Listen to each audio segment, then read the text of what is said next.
What's going on, guys? Welcome back to the Silver Site. Today I'm going to be reviewing All American Season 2, Episode 4, They Reminisce Over You.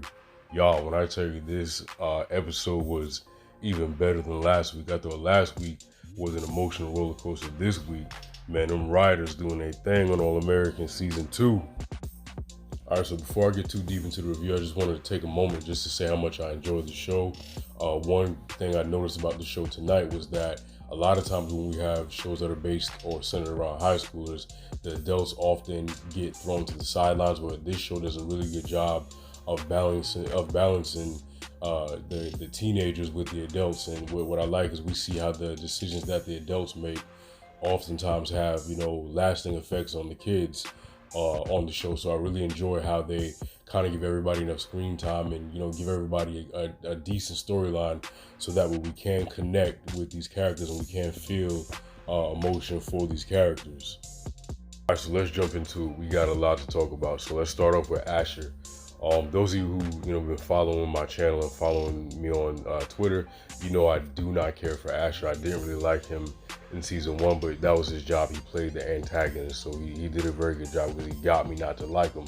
In fact, I was referring to him as Trasher at one point. All right, so now Asher's been through some things. He's had some family problems at home. He's broken up with Layla, and this is all in season 1. So now we kind of see Asher go through this metamorphosis, and he's trying to be a better person. He's more dedicated to football. He's trying to be kinder to people that he comes across. He's not the same jerk that he was in season 1, and I commend Asher for his growth, for his character growth, and I really am looking forward to seeing Asher grow from here. So it's known that Asher's mom had left him and his father. I don't remember why, or if they even clarified why his mother left him and his dad. But now we see him and his dad have made up and they're doing better. They have a closer father and son relationship. His mom actually contacts him after a year of just not being there for him, and she asks him to lunch. And while they're at lunch, she reveals to him that she's engaged. And in addition to dropping his bombshell, she actually asks Asher to serve his father with divorce papers, which I didn't agree with. I never agree with parents getting their children involved in adult matters. I feel like children should stay children.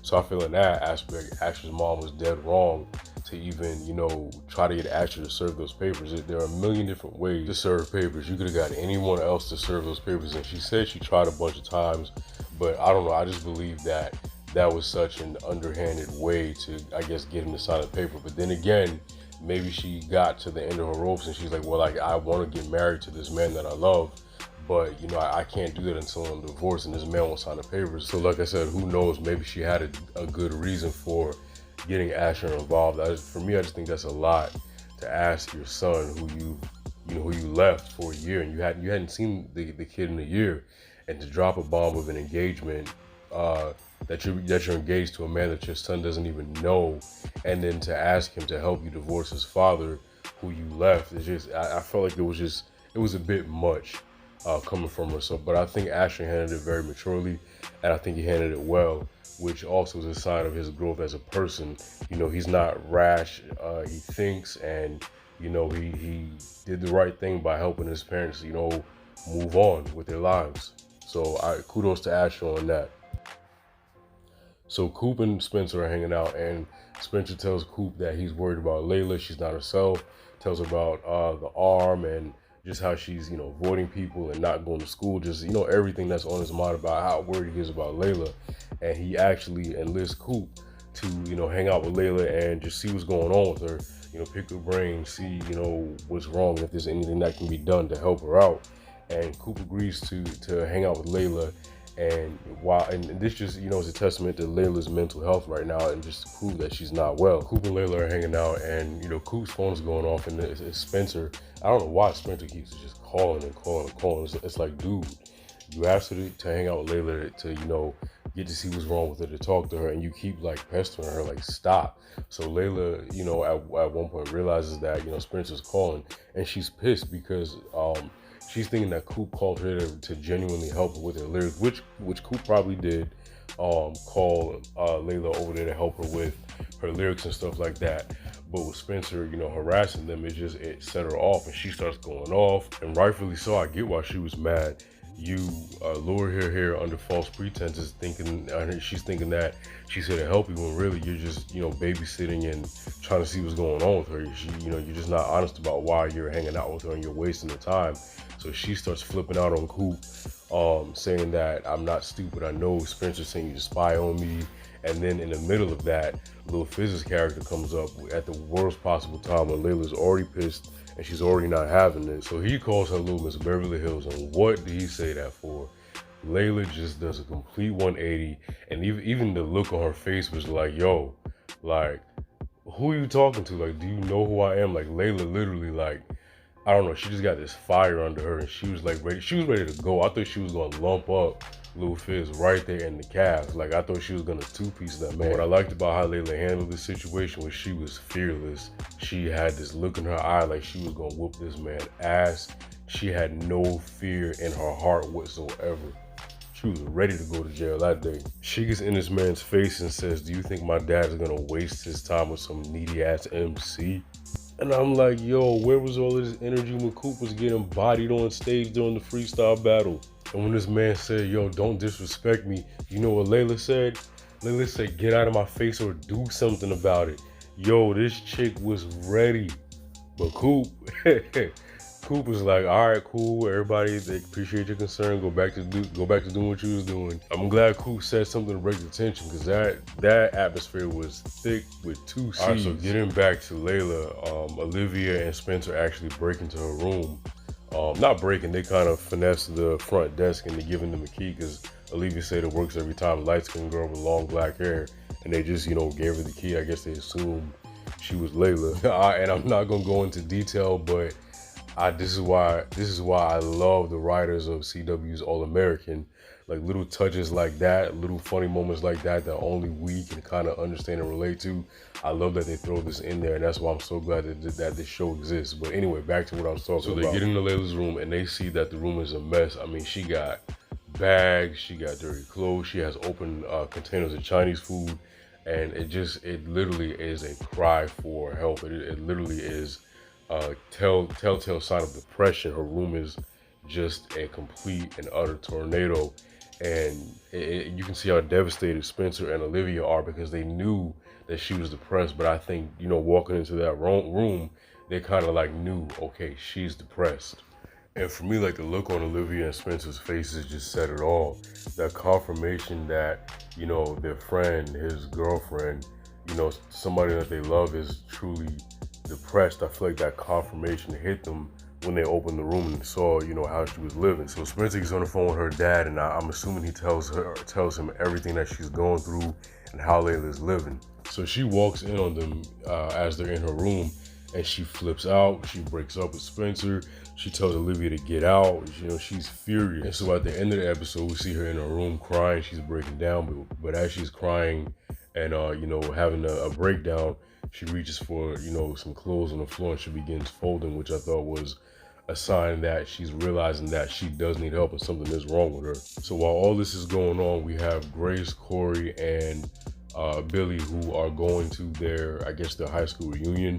And what I like about reunion episodes and dance episodes is it kind of shows how well the writers and, you know, everyone involved creatively, how well and in touch they are with their audience, how well they know and how in touch they are with their audience. And I give it to them. They had little Boys II Men in the background. You know, they had a good little playlist going on for this reunion. That's one thing people were talking about on Twitter, was like, whoever's DJing this reunion definitely needs a raise. So apparently this high school reunion is 1 or 2 or maybe 3-day event, and Grace runs into Denise, who was played by Alexis Fields, who, by the way, was hilarious in this episode. I gotta tip a hat to you, because you were hilarious. Anyway, but Alexis Fields asked Grace, you know, who is she into, Billy or Corey, or who she's got her eye on, so that way she doesn't step on her toes. And Grace, lying ass, gonna talk about, oh, well, I got a man, knowing good and well you ain't got no damn man. Grace, what you talking about?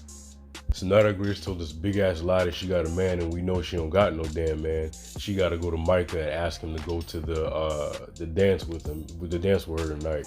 Which I don't understand why he agreed to go if he was gonna, you know, kind of be icy towards her the whole time. Every time she tried to ask him or talk about the ghosting situation or try to rectify it and apologize and make it right, he didn't want to talk about it, and he would find an excuse to leave or do something else that just was stupid to me. When they got back to Grace's crib, she kind of just, stops. She says, "Hey, you've been avoiding me all night. Like, I want to talk to you. I want to apologize." And what I thought was like the dopest thing, she just starts apologizing and rambling on and on. And in the middle of her, falling apart during her apology, because she looked stupid. But what I found to be dope was he just stopped her and kissed her, and they made up, and they're gonna go on another date. And I'm glad for Grace. I'm glad that she's getting another chance at love, because really, we thought she blew it. She thought she blew it. So I'm glad Grace is getting another chance at love. All right, cool. So the MVP storyline of this episode I have to give it to Corey James, Billy Baker, and Grace. They kind of went back, they went back and kind of showed the complexity of their relationships in high school and their friendships. Corey and Billy were teammates, friends, and competitors against each other. And it showed how complex and layered their relationship was in high school. And that followed them to their adult lives, and their lives will always be intertwined, and it'll always be complicated. It'll always be uncomfortable, but that's what their destinies are intertwined with each other. And I like the fact that we got to look into the past and how they dealt with each other when they were kids. We even got to see how they both first laid eyes on Grace James, and how they both fell for Grace when they saw her. They both were like, "Damn, who's that?" When I tell you, my girl Grace had them boys drooling from high school. Grace had them locked from day one. So let's fast forward to the reunion. We see Billy Baker, Corey James, and Grace James all at the reunion. Alexis Fields, who plays Denise, gets up, and she makes an announcement that they're doing a tribute to Billy Baker's mom. And they hold up the dishwashing liquid with the rocks in it, and they're making noises as a tribute to his late mother. And they also announced that they're naming the field after him, which I get it. If I was Corey, I would be upset that they named the field after Billy Baker as well. Think about it. In every aspect of his life, Billy Baker has been there, and he's gotten things that Corey wanted. He got to play for the NFL. He got to coach for the NFL. He came back and he coached the winning team. He has his son Spencer. He slept with his wife. He may be the father of his child. And now they're about to name a field after him. So I get why Corey was pissed off. I get why he was, tensed up about everything. So naturally he's going to feel the way he feels, and there's always going to be tension there. Whether you try to mask it, hide it, deal with it, the tension is always going to be there, spoken or unspoken. So all this tension finally comes to a boil, and they start arguing in the hallway about how Billy ruined Corey's marriage. And Billy actually hits Corey in the face, which shocked me. And they're talking about how he gave up on football, and Corey confesses, "You don't know what's going on. I actually was sick and I had to give up everything. When I came back, things were different. I just couldn't get right." And then Billy says, "Well, why didn't you let me know? Why didn't you say anything?" And then Corey says, "Well, you shut me out." And he was like, I didn't know what it was. Was it Grace?" And he actually apologized for moving in on her, or making a move on her and getting with her in high school. And I feel like those wounds are very old, but I feel like an apology, you're never too late to say sorry. And I feel like Billy needed to hear Corey say sorry, and Corey needed to hear Billy say sorry for ruining his marriage. Man, I mean, everything's a process. I'm pretty sure they'll get past it, but what I want to talk about is Corey being Corey again, man. Like, I'm so disappointed in this man. Like, I thought he was doing good. I don't know who's listening to this, but the solution is never to leave your children. The solution is never to leave your family, no matter what you feel, no matter how better off you think they'll be without you, they're not. And I was so disappointed when Corey told Billy to give his sons these letters or whatever he gave them. I know it really pissed me off, because Spencer really started to come around and really want his father in his life. He wanted a relationship with his father. They were making plans to go fishing or to go to basketball games, and he was really winning his family. He was winning his sons back, and he was winning his family back. And for me, just to see him go from wanting to be this awesome dad to just packing and hightailing it. Even with Darnell, like, what the hell? You brought this kid all the way to Nevada and now you're just gonna leave? Like, damn, I was disappointed in Corey. This shit felt like Prince Zuko turning his back on Uncle Iroh on Avatar The Last Airbender. That's how disappointed I was in Corey, because he had made such progress. He got back into sons' lives, and just thinking about how disappointed Dylan's gonna be next episode, like, I almost don't want to watch, because I'm scared of how Dylan's gonna break down or react to us being gone, because they even said, you know, don't come back if you're gonna leave again.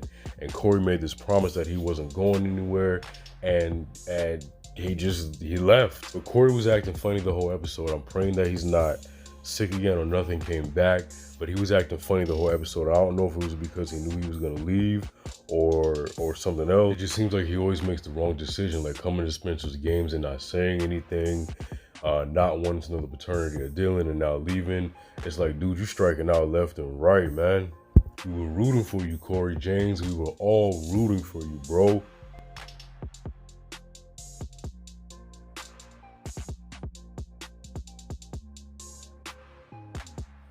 Oh yeah, and I forgot, Jordan crashed Olivia's car after Laura said that Jordan couldn't drive, and Olivia went behind her mom's back and gave Jordan the car keys under the condition that he came to the reunion and spent some time with his dad and, you know, cheered his dad up. And then when Laura went to go pick Jordan up, she got all black mom on his ass and told him to sit down and went off. And when Jordan talked back, she did the Exorcist black mom, who the hell you talking to, head turn. Y'all, I thought she was going to take Jordan out. She gave Jordan the black mom, I'll slap you in the next week because I'm not one of your little friends in the street look. Man, I thought Jordan was done for. All right, guys, that's a wrap. Don't forget to like, share, and most importantly, subscribe. Let us know what you thought about this episode down below in the comment section. How do you feel about Corey leaving, and what was your favorite part of the episode? Later days.